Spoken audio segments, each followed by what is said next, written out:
Buenas noches, estimados participantes. Bienvenidos a la segunda actividad síncrona correspondiente al trimestre 2025-3 para la unidad curricular Teoría de los Tratamientos 2, secciones 1 y 2. Quien les habla, la profesora y tutora Yosbeli Vázquez. En esta oportunidad, el objetivo de este espacio de aprendizaje es darles a conocer los detalles y especificaciones de la actividad sumativa 2, que debe ser entregada en la semana 6, es decir, a partir del próximo lunes 20 de octubre hasta el domingo 26 de octubre, siendo la fecha límite para esta segunda entrega el martes 28 de octubre, lo cual quiere decir que la actividad va a estar abierta desde el 20 hasta el 28 de octubre. Asimismo, daré un breve resumen teórico complementario de la unidad 1. Este encuentro también es oportuno para informarles que aún se encuentran en proceso de revisión, corrección y calificación los trabajos correspondientes a la actividad sumativa 1.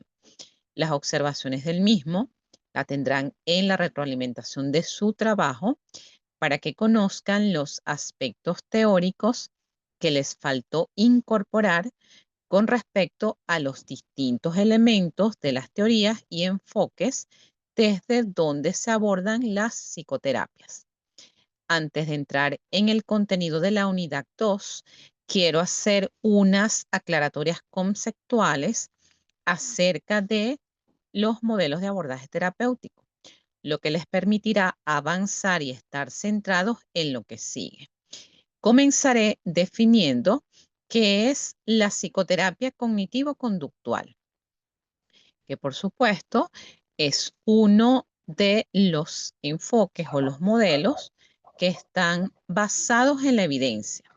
Cuando hablamos de los enfoques basados en la evidencia, desde el punto de vista clínico, es que existen diversas investigaciones y estudios experimentales que sustentan de manera práctica la efectividad del uso de las técnicas terapéuticas que se derivan de aquí.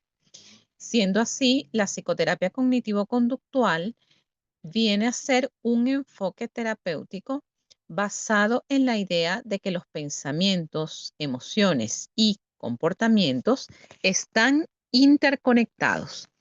En este sentido, se centra en identificar y modificar patrones de pensamiento disfuncionales para generar cambios positivos en la conducta y en la regulación emocional. Las características principales de este enfoque, como les mencioné, está basado en la evidencia científica, es decir, se ha demostrado su eficacia en el tratamiento de trastornos como la ansiedad, la depresión, las fobias y el estrés postraumático. La psicoterapia cognitivo-conductual está orientada a objetivos, es decir, se establecen metas específicas y medibles para guiar el proceso terapéutico.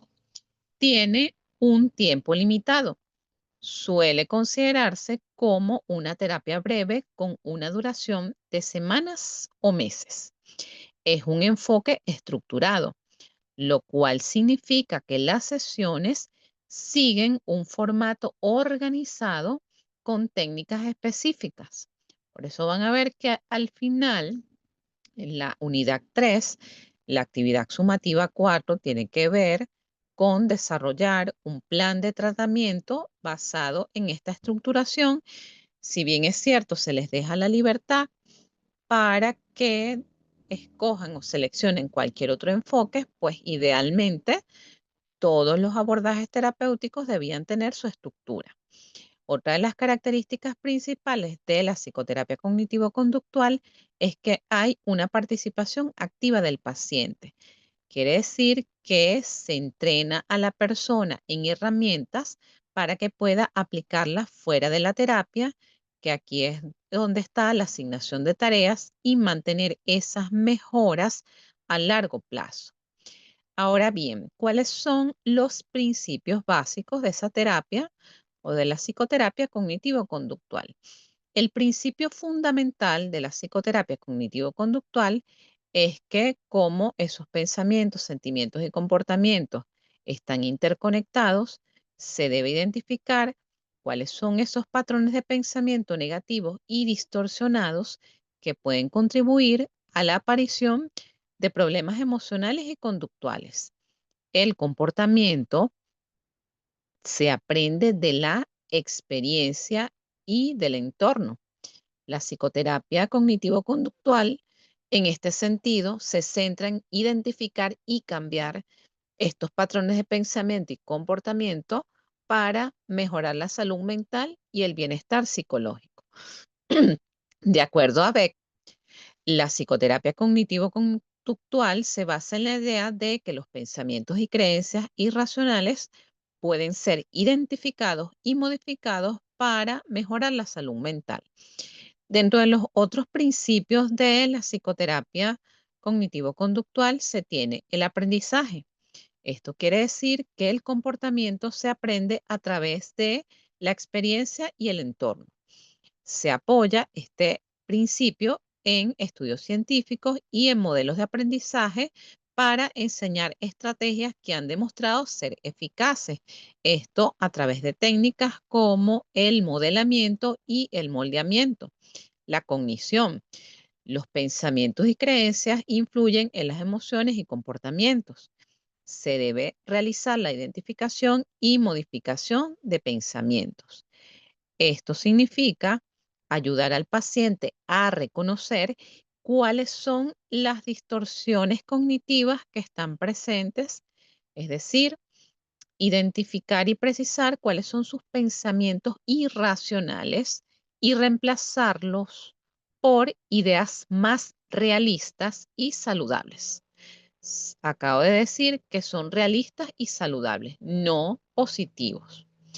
Ahora bien, otro de los principios es la conducta. De acuerdo a este principio, se entiende que el comportamiento es observable y medible. Se fomenta la modificación de hábitos y respuestas a situaciones problemáticas mediante técnicas como el refuerzo positivo y la desensibilización sistemática.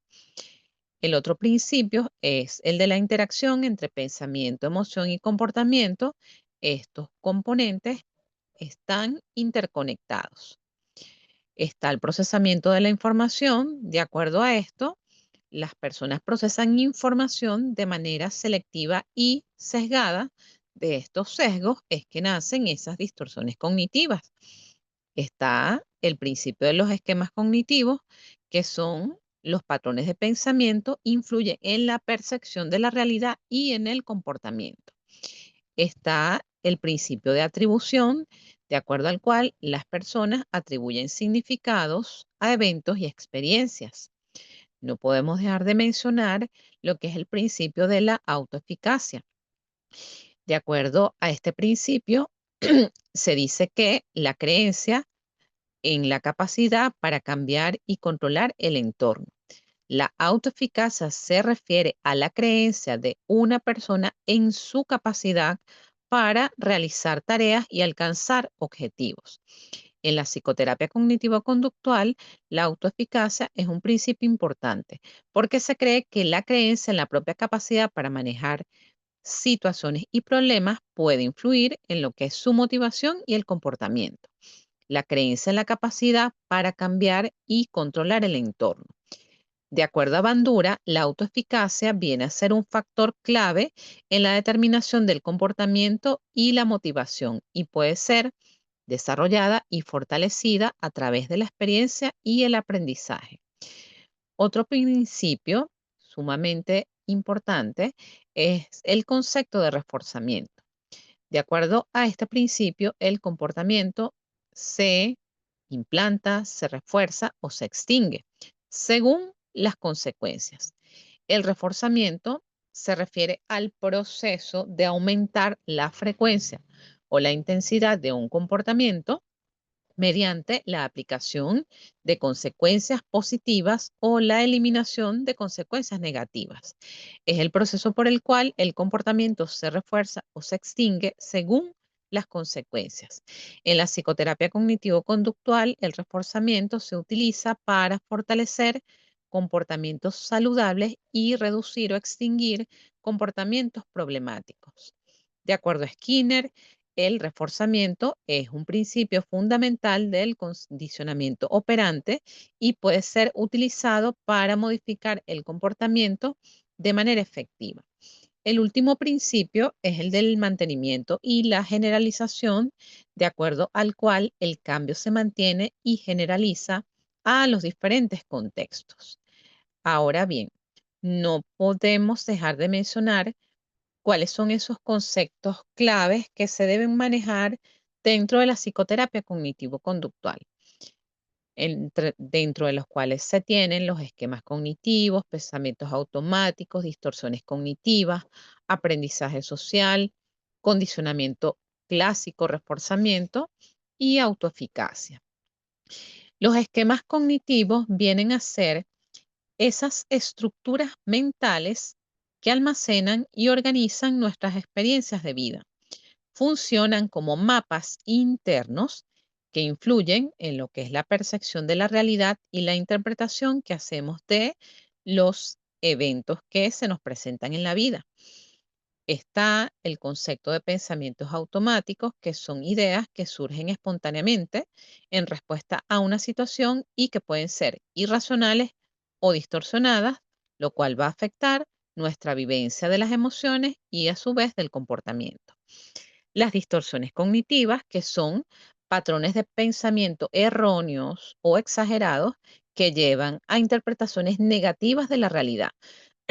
Dentro de estas distorsiones cognitivas hay una serie de listas una serie de distorsiones dentro de la cual están la sobregeneralización, el pensamiento catastrófico, que suele ser uno de los pensamientos que subyace tanto a la ansiedad, a la depresión, como el trastorno obsesivo compulsivo y la personalización. El aprendizaje social, que fue propuesto por Albert Bandura, este concepto señala que aprendemos observando el comportamiento de los demás, imitando modelos y extrayendo consecuencias de sus experiencias. De este aprendizaje social, pues derivan técnicas como el moldeamiento y el modelamiento. Está el condicionamiento clásico, que es un modelo de aprendizaje desarrollado por Iván Pavlov, donde un estímulo neutro se asocia con una respuesta automática, generando una reacción condicionada. El reforzamiento, que es un proceso clave en el condicionamiento operante, de acuerdo a cómo lo propone Skinner, donde una conducta aumenta o disminuye según sus consecuencias. Puede ser positivo, que es añadir algo agradable, o negativo, eliminar algo desagradable. La autoeficacia, que es la creencia, como ya lo señalé, en la propia capacidad para lograr objetivos y enfrentar desafíos. Según Bandura, la autoeficacia influye en la motivación y persistencia ante las dificultades. La metacognición, que es esa capacidad para reflexionar sobre los propios procesos de pensamiento, identificar errores y ajustar estrategias cognitivas para mejorar el aprendizaje y la resolución de problemas. ¿Cuáles son las ventajas y las ventajas y limitaciones de esta psicoterapia cognitivo-conductual? Dentro de las ventajas se tiene la eficacia comprobada, es decir, las distintas investigaciones y estudios experimentales y no experimentales han demostrado ser efectiva para tratar condiciones como los trastornos de ansiedad, los trastornos del estado de ánimo como la depresión, las fobias, el estrés postraumático y otros trastornos psicológicos. Se conoce como un enfoque estructurado y orientado a objetivos, es decir, se trabajan problemas concretos con técnicas específicas, lo que va a facilitar la medición del progreso del paciente. Es una terapia breve en comparación con enfoques como el psicodinámico, suele requerir menos número de sesiones para lograr resultados. Hay una participación activa del paciente, se le enseñan herramientas prácticas que pueden aplicarse en la vida cotidiana, promoviendo la independencia emocional. Está basado en evidencia científica, se apoya en estudios y modelos de aprendizaje para garantizar su eficacia. Está el tema de la adaptabilidad, de acuerdo al cual pueden combinarse con otros enfoques terapéuticos según las necesidades del paciente. Recuerden que la terapia cognitivo-conductual también entraría porque hay terapias puramente cognitivas, terapias puramente conductual. Esto viene a ser una integración de los dos enfoques. ¿Cuáles son sus limitaciones? Hay un enfoque en síntomas más que en el origen profundo del problema. Se centra en modificar pensamientos y conductas sin explorar tanto las causas inconscientes de los conflictos. Puede no ser suficiente para problemas complejos, como en los casos de trauma profundo, trastornos de personalidad o duelos prolongados que pueden requerir complemento con otros enfoques terapéuticos. Requiere compromiso del paciente. La efectividad va a depender no solamente del terapeuta, sino de la disposición del paciente para practicar técnicas fuera de la terapia. No siempre aborda factores emocionales profundos.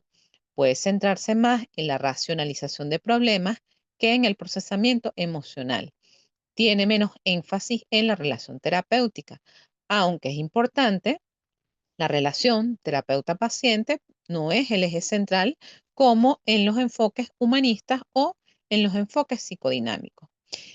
¿Cuáles son algunos de los principales representantes de esta psicoterapia cognitivo-conductual? Y solamente los voy a mencionar, no voy a especificar el aporte de cada uno, pero es para que lo tengan presente. Está Skinner, Casting, Wolpe, Mars, Eisen, Rashman, Aaron Beck, Albert Ellis, Meichenbaum, Bandura, Clark y Salkowski. Cada uno ha hecho sus contribuciones en técnicas importantes que la vamos a profundizar en las otras unidades. Ahora, ¿qué es la psicoterapia psicodinámica? Que es otro de los grandes abordajes dentro de los tratamientos. La psicoterapia psicodinámica es una terapia basada en el análisis profundo de los pensamientos, emociones y experiencias pasadas que influyen en la vida actual de una persona. En este caso, se centra en explorar el inconsciente, los conflictos internos o intrapsíquicos y los mecanismos de defensa. Esto con el objetivo de comprender y resolver los problemas psicológicos desde su origen.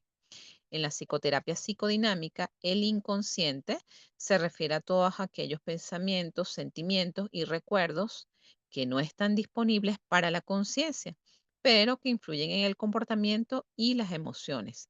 En otras palabras, el inconsciente juega un papel fundamental en la formación de pensamientos, sentimientos y comportamientos.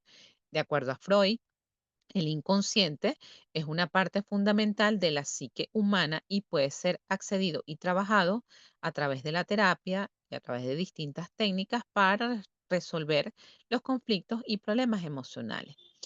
¿Cuáles son los principios básicos de esta psicoterapia psicodinámica? Los voy a mencionar de manera muy superficial.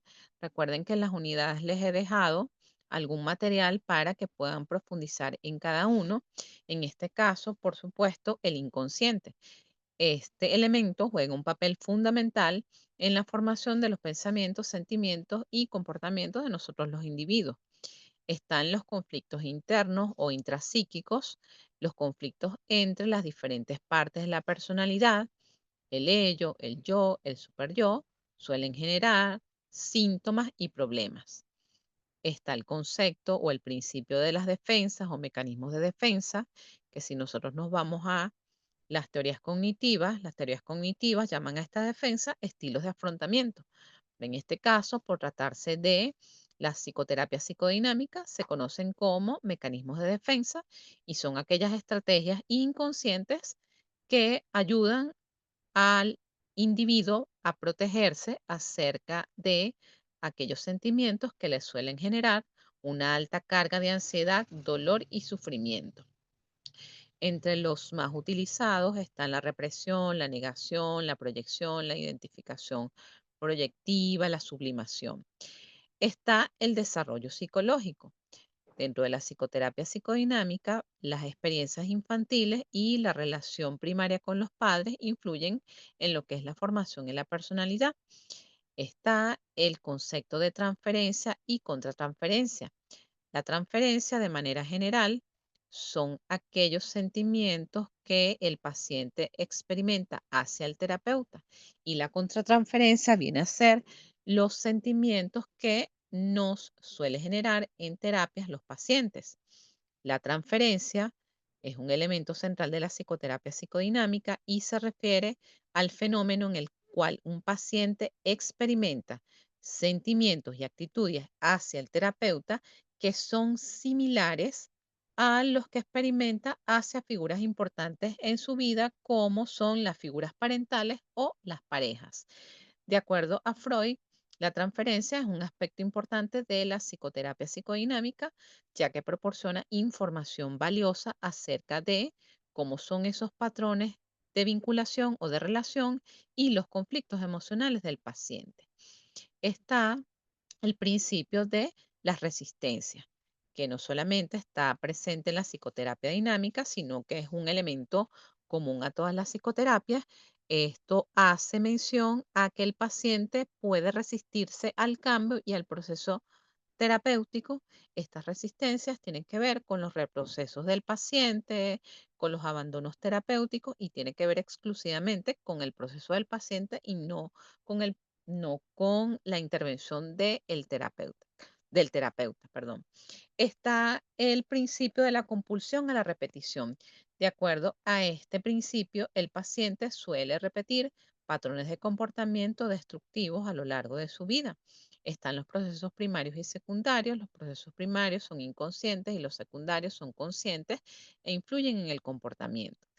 Está el principio de la ambivalencia afectiva, de acuerdo al cual los sentimientos contradictorios y la ambivalencia son comunes en la experiencia humana. Por ejemplo, los sentimientos amor-odio hacia las figuras parentales es algo que forma parte normal de la experiencia humana. Está el principio de integración. De acuerdo a esto, los aspectos conscientes e inconscientes de la personalidad son fundamentales para el crecimiento y el cambio. ¿Cuáles son los conceptos claves de la psicoterapia psicodinámica? Se tiene la asociación libre, el análisis de los sueños, análisis o atención a los actos fallidos, el laxus linguae, el análisis de las resistencias. De acuerdo a la asociación libre, que es la regla fundamental del psicoanálisis, según la cual el paciente debe informar de todo aquello que venga a la mente sin corregir ni censurar nada. Se parte de la idea de que al eliminar los aspectos lógicos, las presiones sociales, los juicios o reglas de otro tipo, el material reprimido saldrá a la superficie. De esta de esta asociación libre vienen lo que se llama los darse cuenta en la terapia gestal o los insights. Está el análisis de los sueños. Freud consideraba a los sueños como el camino real del inconsciente. Como se recordará, para este autor, los sueños eran una expresión de los deseos insatisfechos y de las fantasías de los individuos, que por lo general escapan a la conciencia. El sueño tiene un contenido latente y otros manifiesto. Y es precisamente sobre el primero el que se localiza el interés del analista. El analista es así como se conoce la figura del terapeuta de la psicoterapia psicodinámica. En la elaboración onírica o del sueño, de estos se encuentran presentes los siguientes mecanismos: desplazamiento, condensación, dramatización, sustitución, devaluación y simbolización. El otro concepto clave es el de análisis o atención a los actos fallidos. En Psicopatología de la vida cotidiana, que es una obra de las obras completas de Freud, este definió como aquellos actos innumerables de la vida cotidiana que uno se encuentra tanto en individuos normales como neuróticos y que se caracterizan por el hecho de que fallan sus objetivos o su meta.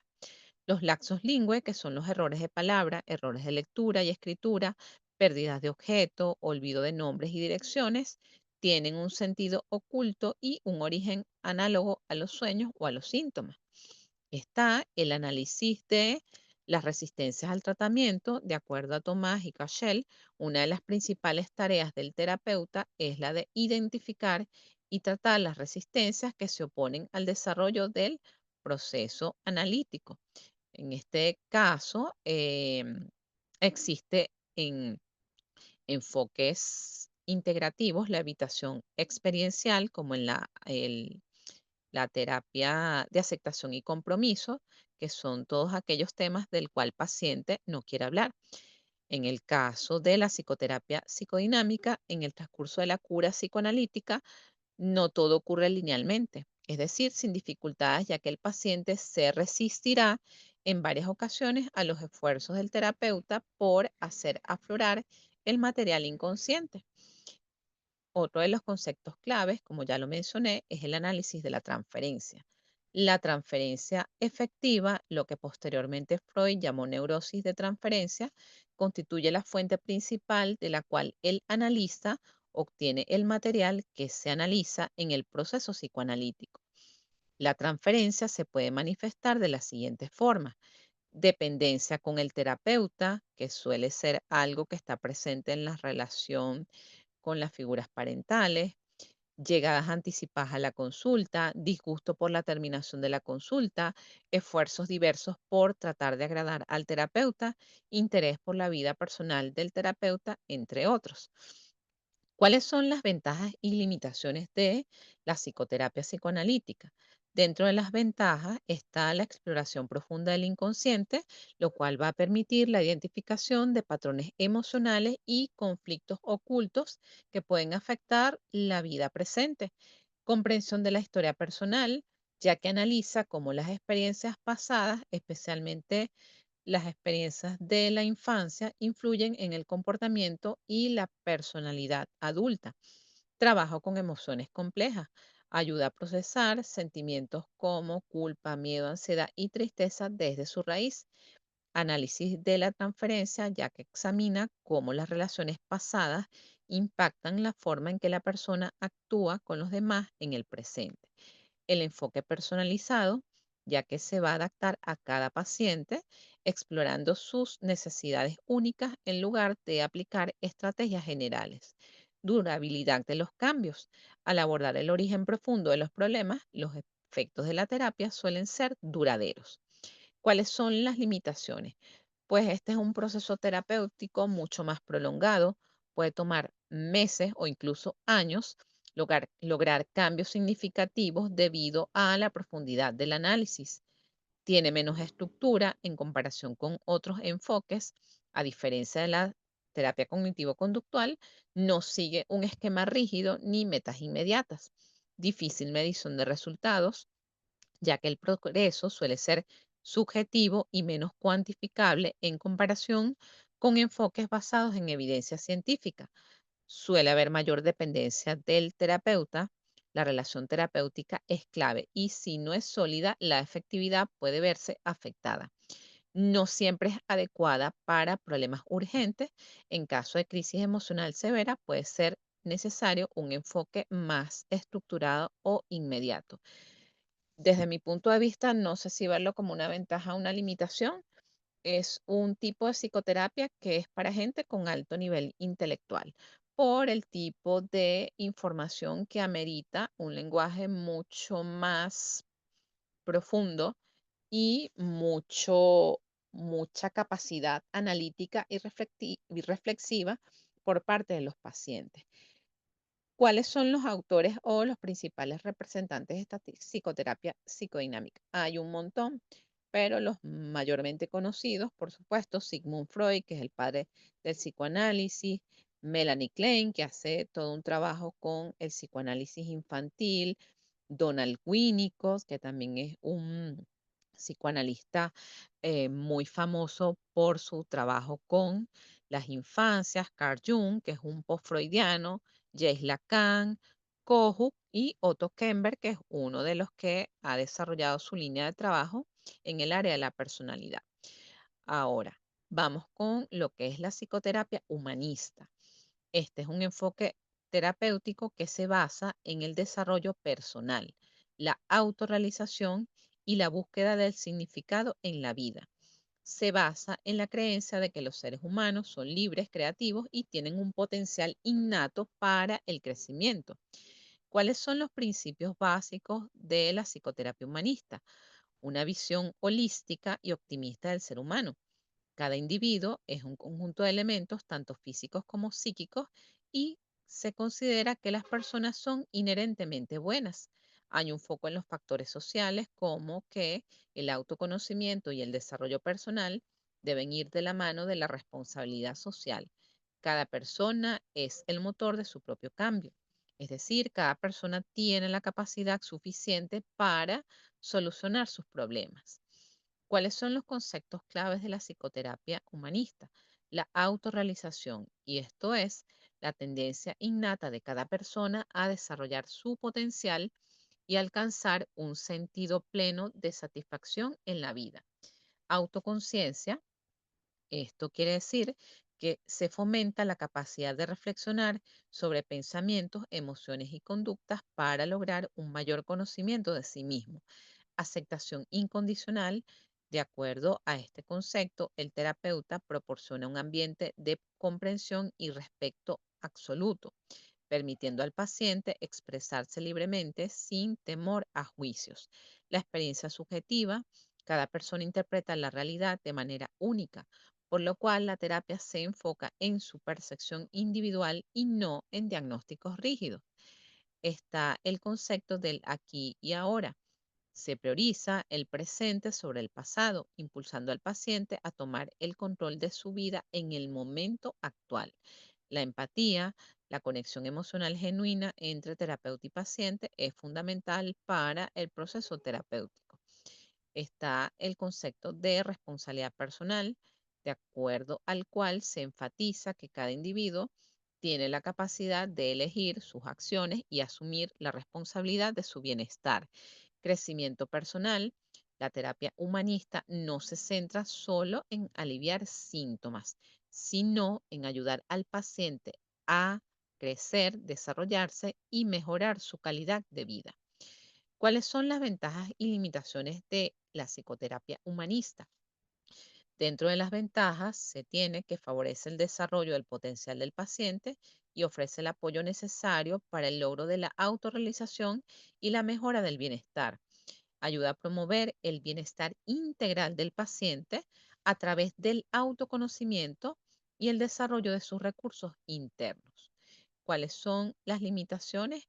Hay menos estructura y enfoque en síntomas específicos, no sigue un modelo rígido de intervención, lo que puede dificultar el tratamiento de trastornos clínicos como la ansiedad severa o la depresión profunda. Suele haber una dependencia de la relación terapéutica, ya que la calidad del vínculo entre terapeuta y paciente es esencial y si no establece una conexión sólida y fuerte, el progreso puede verse afectado. Menor aplicación para problemas graves. Además, se dice que el enfoque humanista tiene mayor énfasis en tratar más bien con personas sanas, es decir, sin patología. Puede no ser la mejor opción para trastornos complejos como la esquizofrenia, los trastornos de personalidad, donde suele requerirse un enfoque más estructurado y un enfoque médico. Hay énfasis en la percepción subjetiva, ya que se centra en la experiencia personal más que en herramientas basadas en evidencia científica, lo que puede limitar su aplicación en intervenciones médicas y psiquiátricas.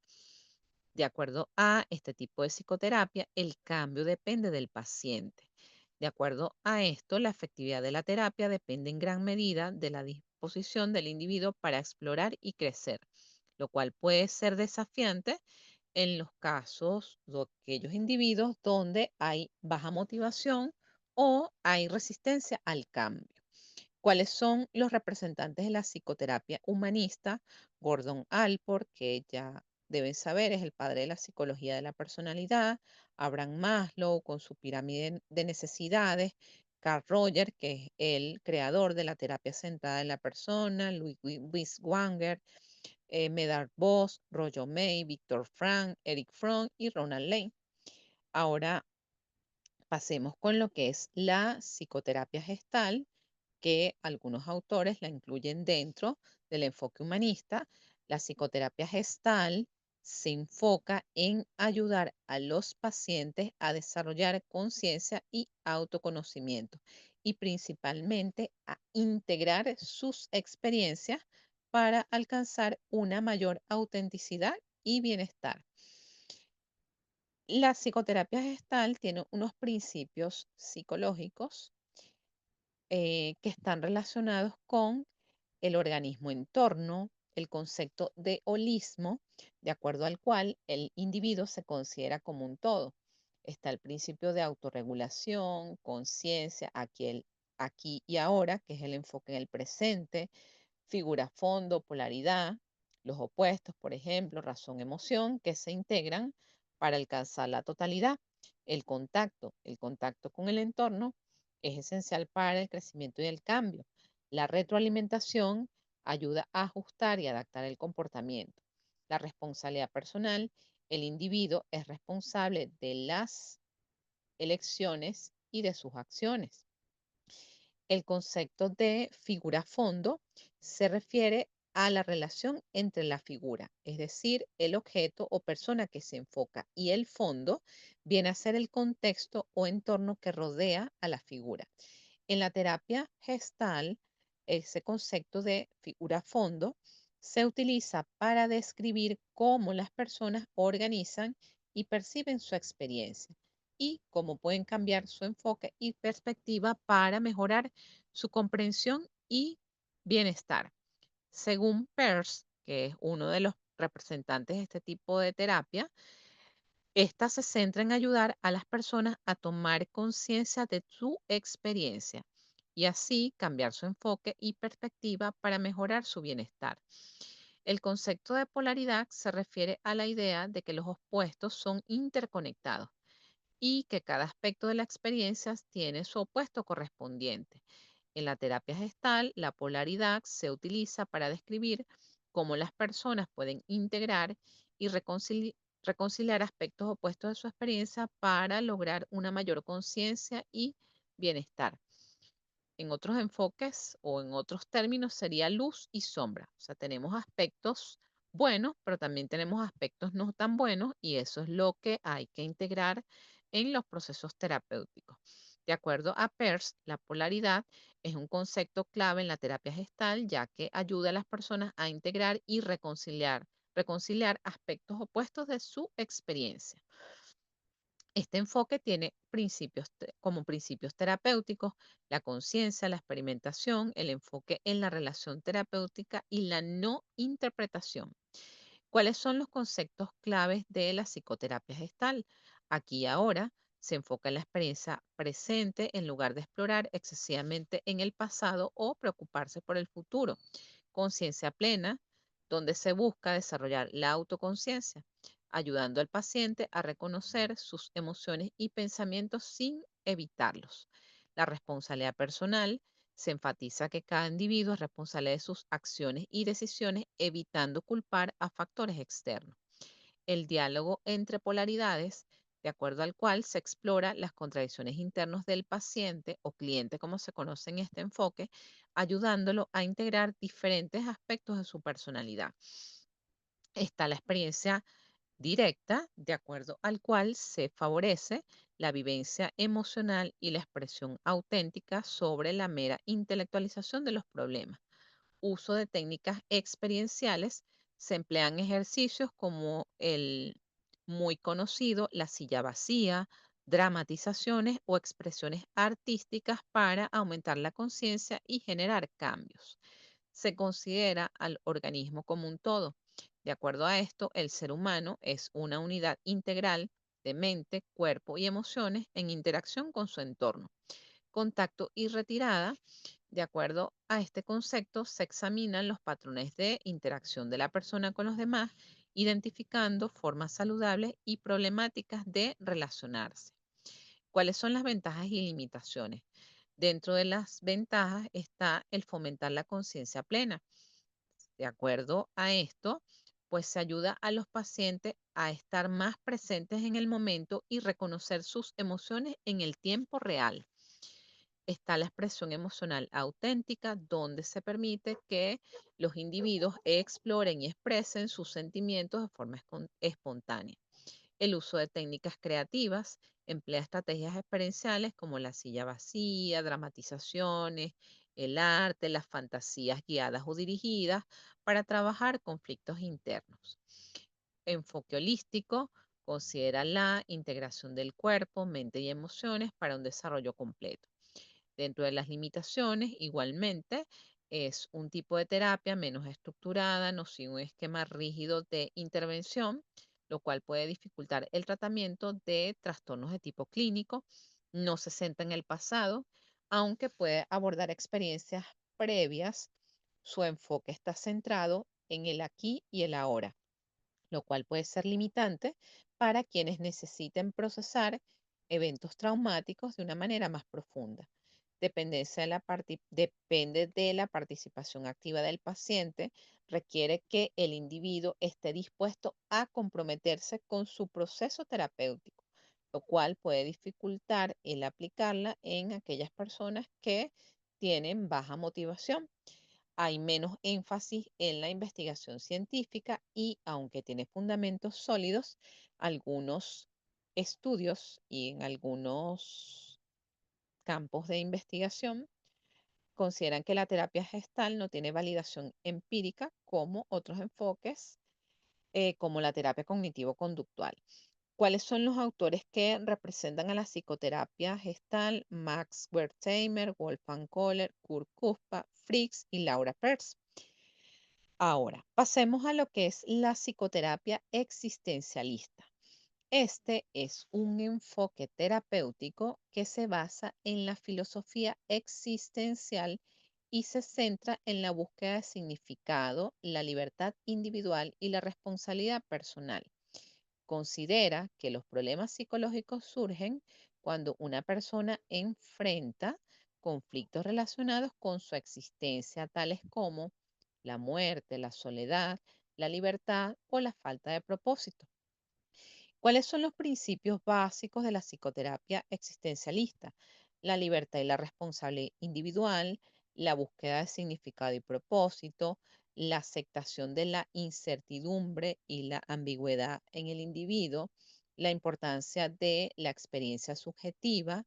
De acuerdo a este tipo de terapia, la relación terapéutica es un encuentro entre iguales. Hay una enfatización en el presente y en la experiencia inmediata, y hay un rechazo a la patologización y el etiquetado. Cuando hablamos de patologización y etiquetado, esto hace referencia a que en ocasiones hay desde este modelo mucha crítica a lo que son las categorías diagnósticas que proponen manuales como el DSM-5 y el CIE-10. ¿Cuáles son los conceptos claves de la psicoterapia existencialista? En primer lugar, el sentido de la vida. Cada individuo debe encontrar su propio propósito y significado para vivir de manera auténtica. En este sentido, hay un libro de Víctor Frank, El hombre en búsqueda de sentido, que tiene un enfoque bastante existencialista, y esto sirve para poder entender cómo es este enfoque. Está el concepto de libertad y responsabilidad. Se enfatiza que las personas son libres de tomar decisiones, pero también responsables de sus consecuencias. La ansiedad existencial. La incertidumbre y el miedo ante temas como la muerte, la soledad y el propósito son vistos como parte natural de la vida, pero nosotros sabemos que esos son temas tabú. La muerte y la soledad son vistas actualmente o siempre han sido vistas como temas tabú. La autenticidad. Se busca que el individuo viva conforme con sus valores, deseos y esencia, sin dejarse llevar por normas impuestas. El aislamiento existencial. Se reconoce que aunque las relaciones son importantes, cada persona enfrenta su propia existencia de manera única. Mortalidad y finitud. Aceptar la realidad de la muerte puede motivar a vivir de forma más consciente y significativa. Si nosotros nos vamos a las teorías del desarrollo humano, pues desde este enfoque se entiende que la muerte también es parte normal de ese proceso de el ciclo vital. La relación terapéutica es un espacio de exploración. Esa conversación entre terapeuta y paciente se convierte en una reflexión profunda sobre la existencia. Búsqueda de significado, se trabaja para que la persona encuentre un propósito que le ayude a superar el sufrimiento y la incertidumbre. ¿Cuáles son las ventajas y limitaciones de este tipo de psicoterapia?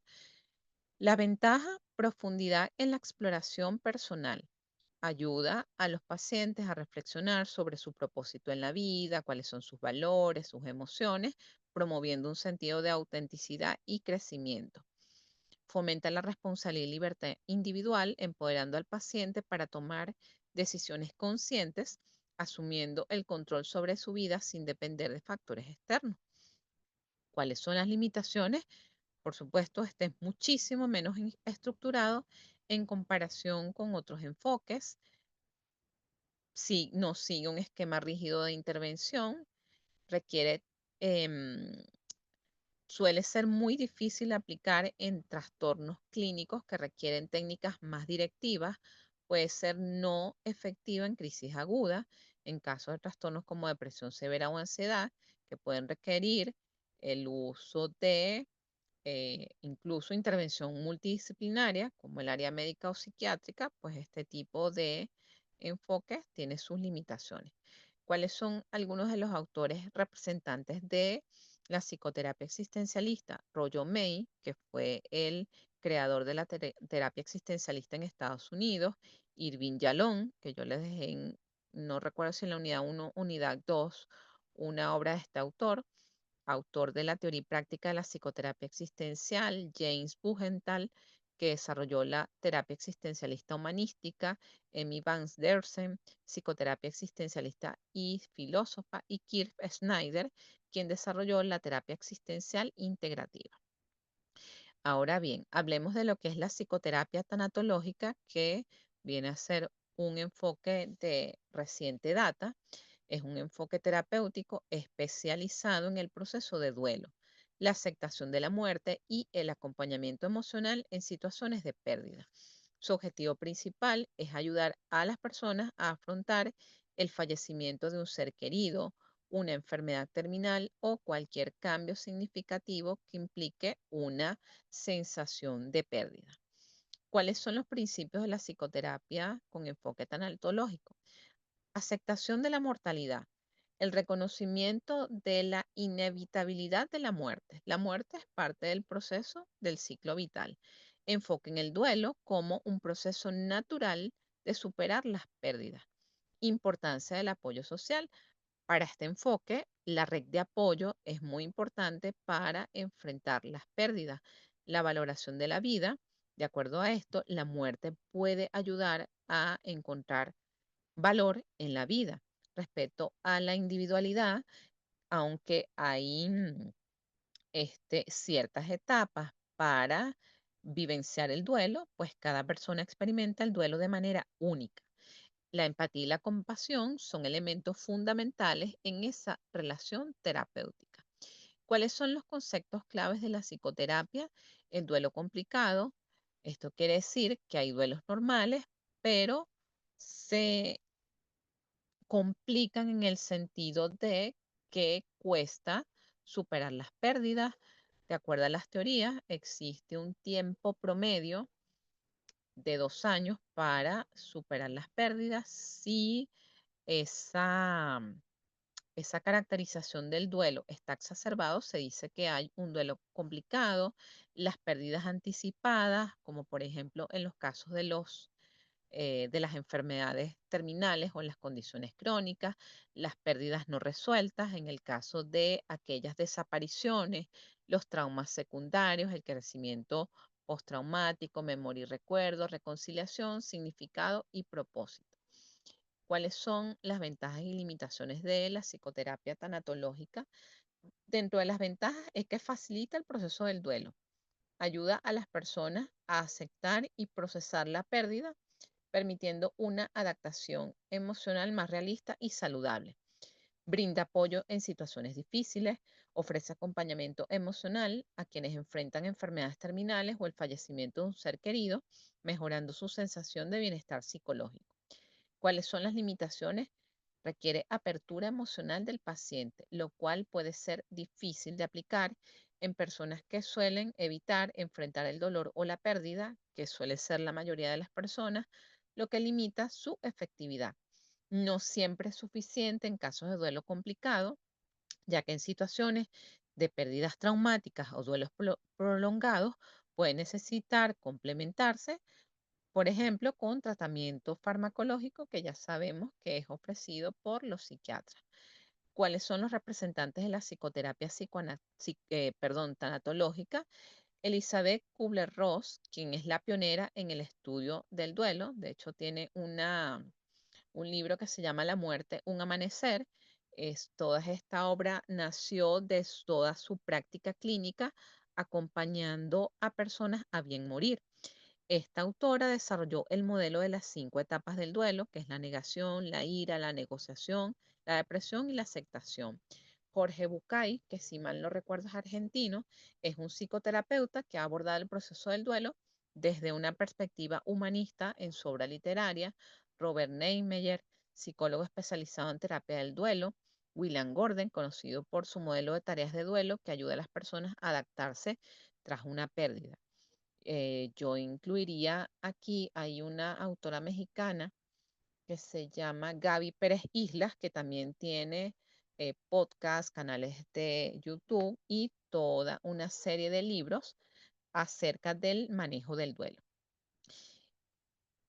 Ya para ir cerrando lo que corresponde a la teoría de la unidad 1, que es la psicoterapia integrativa. La psicoterapia integrativa viene a ser un enfoque flexible que combina diferentes teorías y técnicas terapéuticas para adaptarse a las necesidades específicas de cada paciente. No se limita a una sola corriente psicológica, sino que suele integrar elementos de la terapia cognitivo-conductual, psicodinámica, humanista, gestal y otras, permitiendo una intervención personalizada y eficaz. ¿Cuáles son los principios básicos de la psicoterapia integrativa, que suelen ser puntos críticos? El eclecticismo, de acuerdo al cual se utilizan técnicas y estrategias de diferentes enfoques terapéuticos, la flexibilidad, que habla de la adaptación del enfoque terapéutico a las necesidades y características del paciente, la integración, que suele ser la combinación de elementos de diferentes teorías y técnicas para crear un enfoque coherente, el holismo, ya que considera al paciente como un todo. Hay un enfoque en la relación terapéutica, aceptación y validación, autoconocimiento y conciencia, cambio y crecimiento. Algo interesante de este enfoque es el tema de la contextualización, es decir, que se considera e incluye al contexto social, cultural y familiar del paciente dentro de la intervención.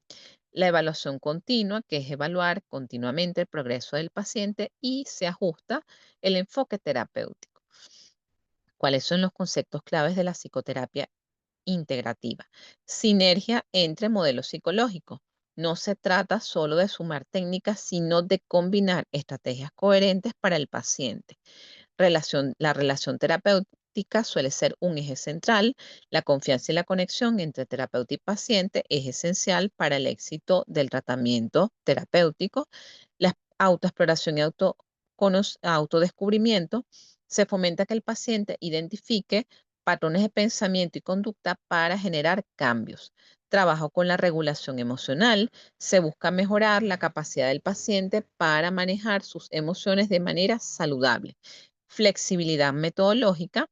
Se pueden utilizar diversas herramientas como el mindfulness, técnicas de exposición, que son técnicas conductuales, análisis de sueño, diálogos internos, que es de gestal, el enfoque narrativo, dependiendo de lo que funcione mejor en cada caso. ¿Cuáles son las ventajas y limitaciones? Dentro de las ventajas se tiene la flexibilidad y personalización. Esto quiere decir que se va adaptando las técnicas a las necesidades individuales del paciente, combinando enfoques terapéuticos para ofrecer un tratamiento más eficaz. Se vale el uso de múltiples herramientas, permite emplear técnicas de diversas corrientes psicológicas, como ya lo mencioné, cognitivo-conductual, humanista, dinámica gestal, para optimizar los resultados. Dentro de las limitaciones es que requiere una alta formación del terapeuta, es decir, para aplicar eficazmente este enfoque es necesario que el terapeuta tenga conocimiento profundo de diferentes modelos terapéuticos. Hay una dificultad en la sistematización, ya que al combinar varias metodologías puede ser complicado establecer un protocolo uniforme para la terapia. ¿Cuáles son algunos de los representantes de la psicoterapia integrativa? Franz Alexander, que desarrolló la terapia psicoanalítica breve y enfocada en la resolución de problemas. Marsha Linehan, que es una autora que además ya tiene el diagnóstico de trastorno límite de la personalidad y ella desarrolló la conocida terapia dialéctico-conductual, combinando técnicas cognitivo-conductuales con principios de mindfulness y la aceptación.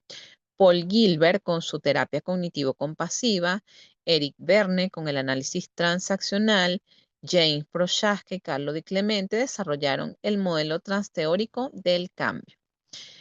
Con esto cerramos de manera muy general todo lo que son los modelos de abordaje terapéutico correspondientes al contenido de la unidad 1. Ahora, para el desarrollo de la actividad sumativa 2, los invito a revisar el manual de psicoterapia breve, intensiva y de urgencia, que eso es como un clásico, del autor Leopoldo Vela, donde se detalla cómo es la terapia breve. En este caso, él hace referencia al abordaje de varios trastornos como la depresión, la ansiedad, el manejo del riesgo suicida, entre otros. Asimismo, este autor describe cómo son los lineamientos a seguir en la terapia cognitiva pura, algunas terapias conductuales y de manera sistemática. Reporta cómo es el abordaje desde la psicoterapia breve de algunas de las patologías o los motivos de consulta que nos vamos a encontrar con mayor frecuencia en la práctica clínica. También los manuales de psicoterapia gestal, los manuales de las terapias humanistas. La investigación del contenido para esta investigación, como se pudieron haber dado cuenta en la primera tarea, es bastante extensa, amerita una lectura bien organizada y esquematizada. Sé que quizás para algunos de ustedes es fastidioso, pero tenemos que recordar que el quehacer profesional de nosotros como psicólogos, incluso ustedes que están en los últimos años, implica que tengamos un amplio conocimiento de la diversidad de técnicas terapéuticas, en especial aquellas que son basadas en la evidencia. Igual si no son basadas en la evidencia, es importante contar con un sólido sustento teórico. Por tratarse de teoría de los tratamientos, tienen que conocer todas. Ya más adelante, cuando ustedes se especialicen, pues decidirán o se casarán con el enfoque que ustedes decidan, con el que se sientan más identificados o probarán todos hasta que encuentren el que les sea a ustedes más práctico en su práctica profesional en el momento de abordar los pacientes. Tengan presente entonces con respecto a los lineamientos de lo que son la teoría cognitiva pura, se tiene al igual que en el enfoque conductual y el cognitivo conductual, una fase inicial, una fase media y una fase final. Voy a comenzar con esta porque es la con la que ustedes están más familiarizadas, porque la línea de la universidad es así y los programas están centrados en esto para que tengan en cuenta la estructura al momento de guiarse. En este caso, en la terapia cognitiva, la fase inicial consistirá en familiarizar al paciente con el modelo cognitivo. Es decir, allí lo psicoeducamos. Le explicamos en qué consiste la terapia, cuál es el tiempo, el número estimado de sesiones, cuánto va a durar cada sesión, que se va a ir abordando de acuerdo al motivo de consulta. Por supuesto, antes de nosotros establecer un plan terapéutico, debemos hacer un buen proceso de evaluación o lo que se conoce como psicodiagnóstico. En base a ello, en esa fase inicial del tratamiento, el terapeuta, ustedes como psicólogos van a tener un rol más activo que el paciente. ¿Por qué? Porque dentro de la terapia cognitiva, junto con el paciente, el terapeuta generará una lista de problemas, una lista de pensamientos que se desarrolla y se somete a prueba en lo que es la actualización del caso. Quiere decir que ustedes van a hacer un análisis del caso, formulación clínica del caso para identificar, por ejemplo, cuáles son los factores de riesgo, cuáles son los factores de protección, cuáles son los elementos que están incidiendo en ese motivo de consulta para poder organizar y establecer el plan de tratamiento. Se desarrolla el plan de tratamiento, se enseña al paciente a identificar estos pensamientos automáticos o estos pensamientos distorsionados. Se producen reacciones en el paciente hacia las diversas técnicas y hacia el terapeuta. Si estamos hablando del enfoque psicodinámico, estaríamos hablando aquí de las resistencias del paciente. En este caso, lo interesante de lo que es las terapias cognitivas y las técnicas conductuales es que tienen una serie de listados de creencias. em, Hay un instrumento, creo que es de Aaron Beck, o no estoy segura si es de Albert Ellis, donde tienen un instrumento que es como de 80 y tanto o 100 ítems para poder identificar pues cuáles son esos pensamientos y creencias distorsionadas en el paciente. Como estamos hablando de la terapia cognitiva, vamos a hablar de las reacciones ante los pensamientos y ante el trabajo con todas estas técnicas. Dentro de la fase media se utilizan esos pensamientos automáticos que ya van a estar registrados para ayudar al paciente a identificar cuáles son las creencias básicas o las creencias nucleares y esto nos va a llevar a cuáles son las suposiciones subyacentes. Esto para ayudar al paciente a dominar sus habilidades cognitivas con el fin de que puedan enfrentarse a las distintas situaciones. Esto es el punto de vista del que el pensamiento lo dirigimos o llevamos su acción y su atención a enfocarse en cómo afrontar o afrontar de una manera más adaptativa todas las situaciones que se le presenten. Se explora el desarrollo de esas suposiciones subyacentes ya para la fase final, partiendo del hecho de que estas son intervenciones casi siempre breves, y vamos a decir breve, por ejemplo, un abordaje conductual o no cognitivo nos puede llevar de 14 a 30 sesiones como un tiempo estimado. Esto va a ir de acuerdo a la naturaleza del motivo de consulta del paciente, al tipo del paciente, al tipo de trastorno o al tipo de caso que estemos trabajando.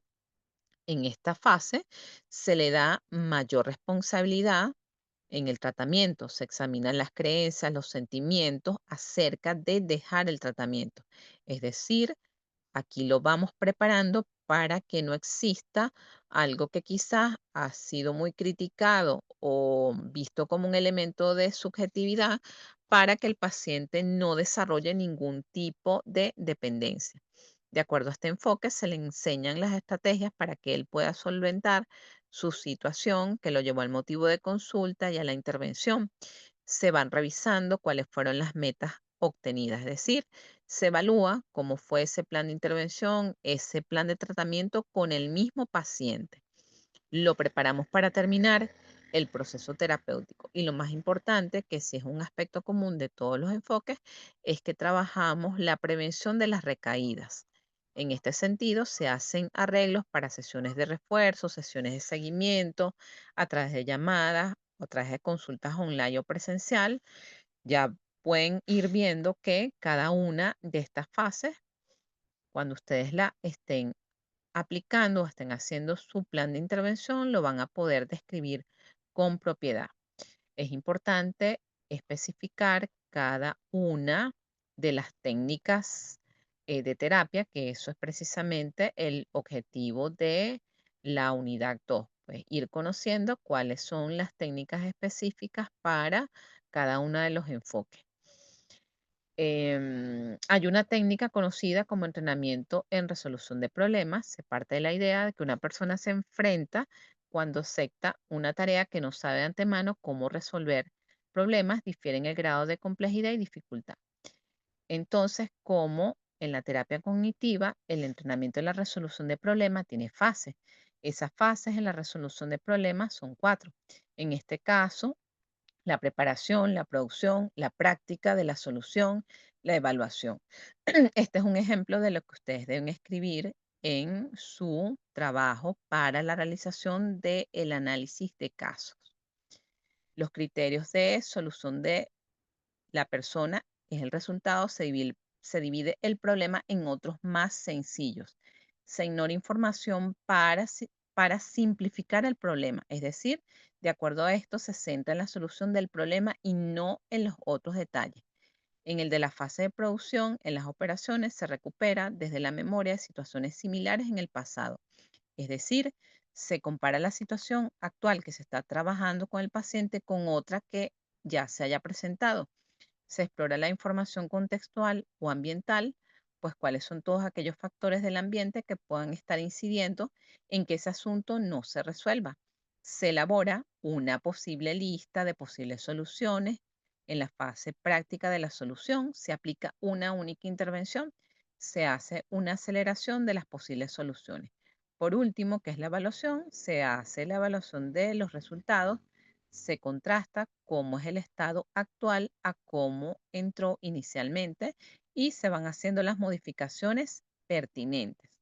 Se dice que para resolver los problemas es esencial afrontar los de manera activa y con una actitud positiva, que no hay que visualizarlos como amenazas, sino más bien como retos o desafíos que van a poner a prueba nuestras capacidades y por ello van a permitir también desarrollarlas. Si hablamos del enfoque cognitivo, estaríamos hablando de lo que son los estilos de afrontamiento, si está centrado en la emoción o si está centrado en la razón. Entonces ahí vamos viendo que hay ciertas técnicas que pueden parecerse en el modo en que nosotros evaluemos o visualicemos cada caso. Es importante tener presente las siguientes consideraciones al desarrollar este tema. Cada corriente postula diferentes modalidades de tratamiento. Cuando se habla de terapia psicológica, debe verse como un proceso que utiliza técnicas en donde, como ya les señalé, se producen fases, circunstancias y procesos. El marco teórico, como lo pueden ver, se vincula a la técnica utilizada con el terapeuta. Las diferentes corrientes psicoterapéuticas se han ido desarrollando a medida que se han profundizado las líneas teóricas que las sustentan. La aplicación de la terapia psicológica debe basarse idealmente en el empleo de las técnicas de eficacia, efectividad y eficiencia probada mediante estudios científicos, que como se pudieron dar cuenta en la unidad 1, estas técnicas probadas son las que derivan de la psicoterapia cognitivo-conductual. Ahora, cuando nosotros hablamos de tratamientos, tenemos que precisar que son técnicas de abordaje psicológico y estas son intervenciones realizadas por un psicólogo clínico, las cuales se basan en técnicas y teorías enmarcadas en un contexto clínico y seleccionadas de forma cuidadosa para propiciar un abordaje oportuno y eficaz al paciente. Están las técnicas de intervención que comprenden un conjunto heterogéneo de métodos y sistemas estructurados. Su finalidad es conseguir los objetivos marcados en el tratamiento y como fin último la superación del problema motivo de intervención psicológica. Un tratamiento psicológico es una intervención profesional, obviamente realizada por un psicólogo basada en técnicas psicológicas en un contexto clínico. Cuando hablamos de los contextos clínicos, estos pueden ser desde centros de salud mental públicos y privados, hospitales, consulta privada, asociaciones de personas afectadas, organizaciones no gubernamentales y, por supuesto, como ya mencioné, el ejercicio privado o la consulta privada.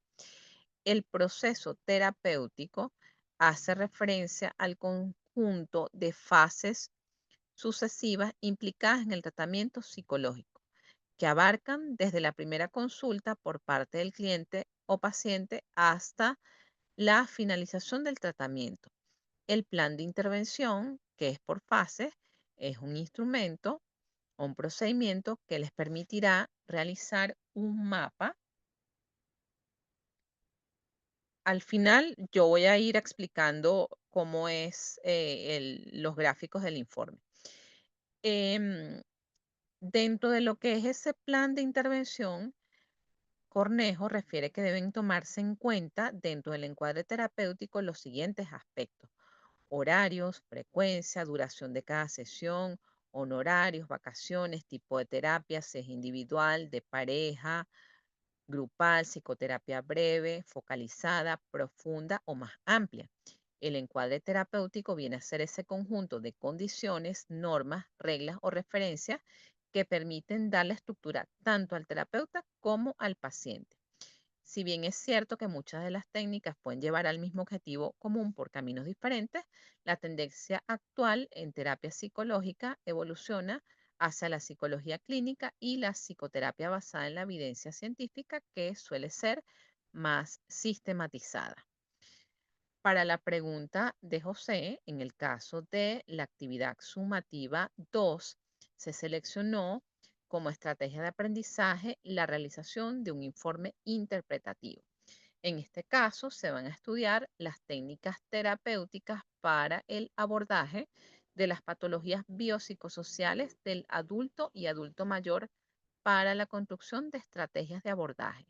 Como esta unidad es bastante extensa, la vamos a ver en dos partes. En este enfoque interpretativo, ustedes van a darle más énfasis a estas técnicas terapéuticas para el abordaje de las patologías del adulto joven y adulto mayor. Recuerden que teoría de los tratamientos 1 estuvo más enfocado en el área infanto-juvenil. De acuerdo a la descripción de la tarea, con el propósito de demostrar los conocimientos obtenidos en esta unidad, deberán construir un informe escrito de tipo interpretativo, el cual se trata de un texto cuyo fin es comunicar informaciones relevantes y está especializado en el análisis y la interpretación de los hechos.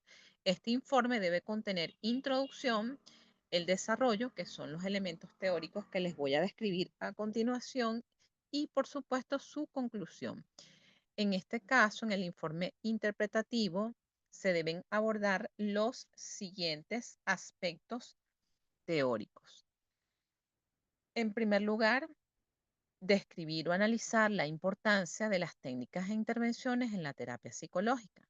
Esto lo van a hacer, por supuesto, apoyándose de la bibliografía del área. La definición de cada una de las técnicas y el procedimiento específico de las técnicas conductuales tales como reestructuración cognitiva, es decir, definición y procedimiento. Entrenamiento en habilidades sociales, definición y procedimiento. Exposición y respuesta preventiva, definición y procedimiento. Terapia de aceptación y compromiso, definición y procedimiento. En lo que se refiere a las técnicas psicodinámicas, la definición y cómo es el procedimiento del análisis de la transferencia, de la interpretación de los sueños, del trabajo con la resistencia y de la psicoterapia psicodinámica breve. En las técnicas humanistas van a definir y explicar cómo es el procedimiento de la empatía y comprensión, reflexión y autoconocimiento, terapia centrada en el cliente y terapia de grupo humanista. Dentro de las técnicas de Gestalt está conciencia y awareness, que es el darse cuenta, el trabajo con el cuerpo, que en algunas bibliografías está como terapia psicocorporal, terapia de grupo, Gestalt, experimentación y acción. En lo que se refiere a las técnicas existencialistas, está la búsqueda de sentido y propósito, terapia de aceptación de la muerte y trabajo con la ansiedad existencial. En lo que son las técnicas integrativas, la terapia cognitivo-conductual integrativa, la terapia humanista integrativa y las terapias de grupo integrativa. En lo que se refiere a las técnicas tanatológicas, trabajo con el duelo, terapia de aceptación de la muerte, apoyo emocional en el final de la vida y trabajo con la pérdida y el luto. En este caso, respondiendo a tu pregunta, las disposiciones de forma de este informe, la portada institucional. Ya ustedes están en los últimos trimestres. No me puedo encontrar con trabajos que tengan imágenes en la portada institucional. La portada institucional no lleva ningún tipo de imagen. Deben apegarse a la formalidad de los lineamientos de la universidad. Por tratarse de un material que es sumamente extenso, van a tener entre 12 y páginas de solo desarrollo para su actividad. Creo que eso es bastante. Van a desarrollar todos los temas que les acabo de mencionar. Es importante seguir las normas del manual de pregrado de la universidad. Todo el texto debe estar escrito en letra Arial 12, incluidos los títulos y subtítulos de la portada, el interlineado de espacio y medio de la introducción, excepto las referencias bibliográficas, en formato institucional. Ya saben que el formato institucional es de 4 centímetros el superior izquierdo y de 3 centímetros el derecho e inferior. Con respecto a los criterios de evaluación, en este caso son 6: introducción, calidad de la información, organización de la información, conclusión, diagramas, ilustraciones y redacción y la ortografía. En el caso de la introducción, ustedes van a explicar cuál es el objetivo de la unidad y la importancia de abordar todos estos tópicos de las técnicas de abordaje terapéutico. La calidad de la información, que tanto la definición como el procedimiento sea el descrito en los manuales de terapia. Sé que quizás algunos de ustedes están usando la inteligencia artificial para realizar sus trabajos. Si bien es una ayuda, la información queda incompleta y tiene errores. Por eso es importante, ya que ustedes están en los últimos trimestres, sujetarse e irse a la bibliografía especializada. Por eso les puse innumerables bibliografías para que ustedes puedan utilizarla como recurso de apoyo al momento de realizar sus trabajos. Aparte de esa bibliografía, pueden buscar los recursos en lo que son las revistas de terapia psicológica, papeles del psicólogo y todas aquellas publicaciones donde hay investigaciones que han realizado las distintas universidades. Las asociaciones de psicoterapia también tienen material que está sustentado o bien sustentado a nivel bibliográfico. Entonces ya a estas alturas no podemos hacer trabajos vagos. Organización de la información. Con respecto a esto, es importante que sigan el orden de las psicoterapias y de cada una de las técnicas. Al final hacen su conclusión de la importancia de estudiar este tópico. Con respecto a los diagramas e ilustraciones, que está un poquito relacionado con la organización de la información, estos diagramas e ilustraciones no tienen que ser necesariamente dibujos por ponerlos, no. Ustedes pueden hacer cuadros sinópticos o cuadros de resumen, tanto de las definiciones como los procedimientos de algunas de las técnicas que están dentro de los enfoques.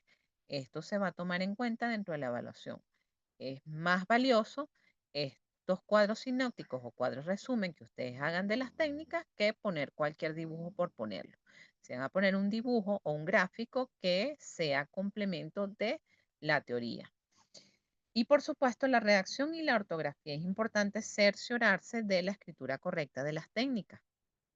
Como señalé al inicio del encuentro, esta tarea se entrega en la semana 6, es decir, la próxima semana, a partir del lunes 20 de octubre hasta el domingo 26 de octubre, siendo la fecha límite para esta segunda entrega el martes 28, es decir, que la actividad va a estar abierta desde el lunes 20 hasta el martes 28 de octubre. Si ustedes entregan el lunes y el martes 28, esto no tiene ningún tipo de penalización en la calificación porque está dentro del lapso de entrega. ¿Hasta el momento tienen alguna duda en relación con el estilo de hacer la tarea, con la bibliografía, con algo de el contenido?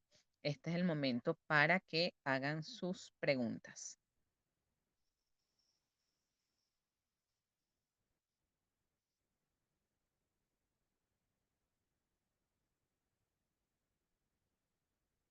Profe, buenas noches, ¿me escuchan? Sí, buenas noches. Cuénteme. Profe, una pregunta. Cuando vamos a explicar las técnicas, nos afincamos más que todo en esas técnicas aplicadas al adulto joven y al adulto mayor. Porque, por Sí, ejemplo, yo sé que hay unas cognitivas que se pueden aplicar con niños y todo eso, pero en esta oportunidad, por ejemplo, si hay una que se aplica con niños que es muy favorable, no la tomamos en cuenta, sino que buscamos otra que sirva para adulto mayor y adulto joven. ok. Acabo de decir que yo estoy poniendo cuáles son las técnicas que ustedes van a definir y a explicar su procedimiento. ¿Cómo es la reestructuración cognitiva, su definición y procedimiento?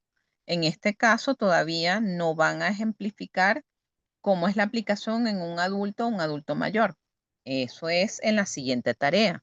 Como esta unidad es muy extensa, esa parte les corresponde a la actividad sumativa 3. En este caso, se van a limitar a definir eh, cada una de las técnicas y explicar el procedimiento. En el caso de las cognitivo-conductuales, definición y procedimiento de reestructuración cognitiva, entrenamiento en habilidades sociales, exposición y respuesta preventiva y terapia de aceptación y compromiso. Solamente en ese caso. En Ok, los- las técnicas psicodinámicas, definición y procedimiento de cómo es el análisis de transferencia, definición y procedimiento de cómo es la interpretación de los sueños, definición y procedimiento de cómo es el trabajo con las resistencias, definición y procedimiento de cómo es la psicoterapia psicodinámica breve. Las técnicas humanistas, definición y procedimiento de empatía y comprensión, definición y procedimiento de reflexión y conocimiento. Cuando hablo de procedimiento es cómo se estructura y aplica en la práctica clínica. Bueno, se evalúa al paciente, ta, ta, ta. Ahí ustedes hacen su investigación. ¿Se entiende?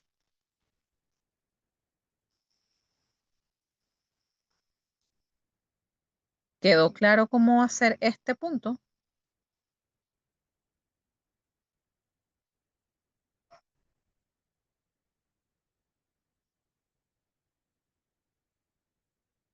Ok, bien. ¿Hay alguna otra pregunta?